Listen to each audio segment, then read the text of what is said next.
Hello again. This is Uncle Russ bringing you another episode of Uncle Russ's Comic Talk. Coming to you today on the first official day of winter. This is the winter solstice, the shortest day of the year. Our daylight is very limited, so we're going to have to really work quick here to make sure we get this done before the daylight goes away. Hope you all have a great holiday season. Want to talk to you first about some comic books we have for sale. You can find them on eBay at Lock 22 Sellers. First up this week, Detective Comics number 567. This is a bit of an oddity. Has a story written by acclaimed science fiction writer Harlan Ellison. A story called The Night of Thanks, but No Thanks. Great artwork by Gene Colan, one of the best. Inks by Bob Smith. Also has a Green Arrow backup story. This is an unusual story. Harlan Ellison did not write that many comic books in his career, but he did a few, and this is one of them. This is a bargain. Yours today for only $9.99. All right, now, going back to 1976, a DC comic, Freedom Fighters, issue number 3. This is another one of the many alternate Earths that DC has. These are the characters that used to be published by Quality Comics back in the 40s and 50s. The rights to them were bought by DC, and here you have Uncle Sam, the Ray, Black Condor, Dollman, the Human Bomb, and Phantom Lady, collectively known as the Freedom Fighters, written by Martin Pasco, with art by the great Ramona Fredone. Bargain for you today, $2.99. Next up, one of Marvel's most popular characters, Iron Man. This is some good 1990s Marvel goodness. Issue number 283. Not considered a key issue, however, right smack dab in between two key issues. The previous issue, number 282, had the first full appearance of War Machine. The following issue, 284, had the death of Tony Stark. Didn't last long. And James Rhodes taking over as War Machine. This is right smack dab in the middle of those keys. If you're an Iron Man collector, you need this. $9.99, and it's yours. Now, a legendary DC series from the 1980s. 1986 specifically, Legends number 1, featuring the writing of John Ostrander and Len Wein, and the artwork of John Byrne and Carl Kessel. This features the very first appearance of Amanda Waller. Whether she's or not, she's a villain. I consider her a villain. Actually, she's a government bureaucrat, but she's one of the most evil villains in the DC universe, in my opinion. Also has the first post-crisis appearance, the new version of Captain Marvel, back when Shazam was still legally able to be called Captain Marvel. Now he's Shazam. That's a whole nother story. That's a lawsuit that DC brought on themselves. But this is a key issue, $7.99. And a great anthology title from the 90s. Marvel Comics presents issue number 78. Look at that beautiful cover by Barry Windsor Smith.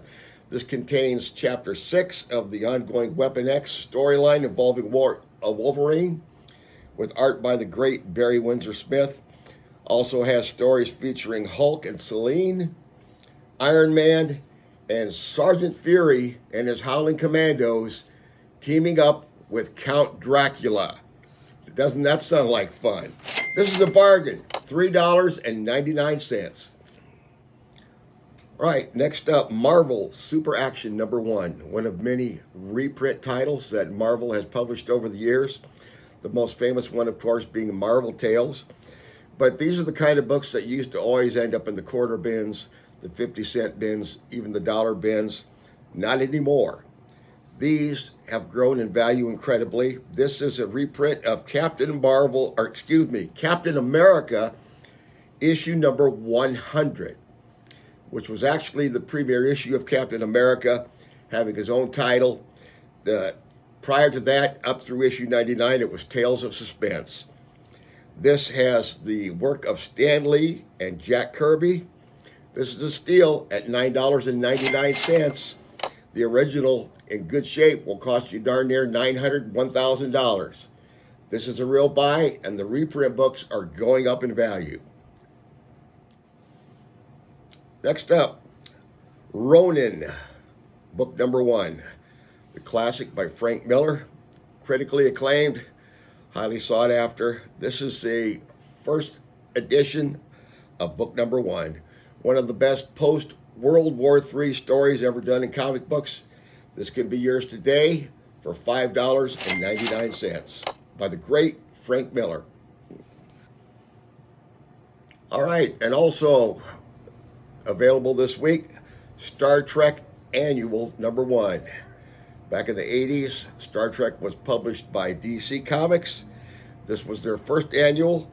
Features the work of comic book luminaries such as Marv Wolfman, David Cochran, Mike W. Barr, and David Ross. If you're a Star Trek collector, this can be yours for $7.99. I want to show you a few books from my own personal collection. These books are not for sale, but I want to show you the kind of stuff that I like to collect. I mentioned earlier that the reprint titles are going up in value. In my opinion, they've always been valuable. I've always liked Marvel Tales. It exists now as an anthology book, reprinting stories throughout the years. Some of the issues I have are the Avengers.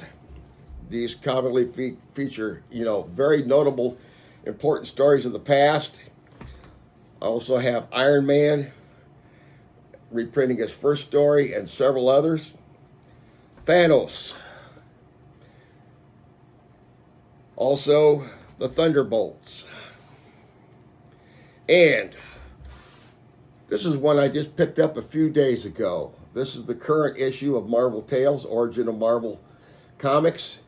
It contains reprints of the very first stories of the Fantastic Four, the Amazing Spider-Man, the X-Men, and the Avengers from 1961 to 62 and 63. And I don't know if it's just me, maybe it's just me, but I enjoy rereading these in a format like this every bit as much, if not more, than most of the current product currently being put out.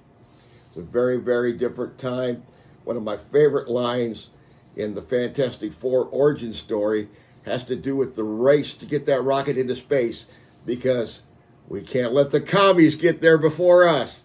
It's extremely black and white Cold War mentality you'll find in these books. Very much a reflection of their times.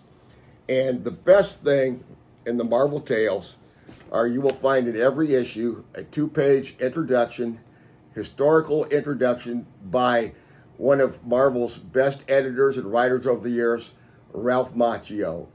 Not to be confused with the actor who was in The Karate Kid. This is a totally different person.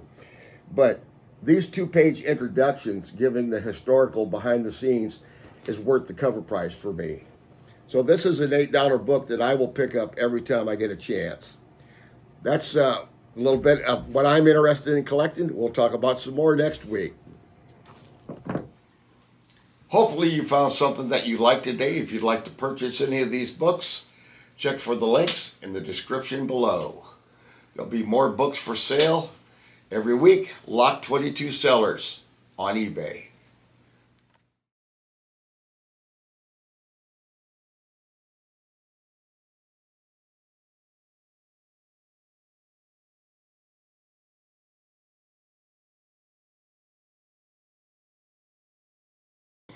Lot 22. Have a good day. Luck.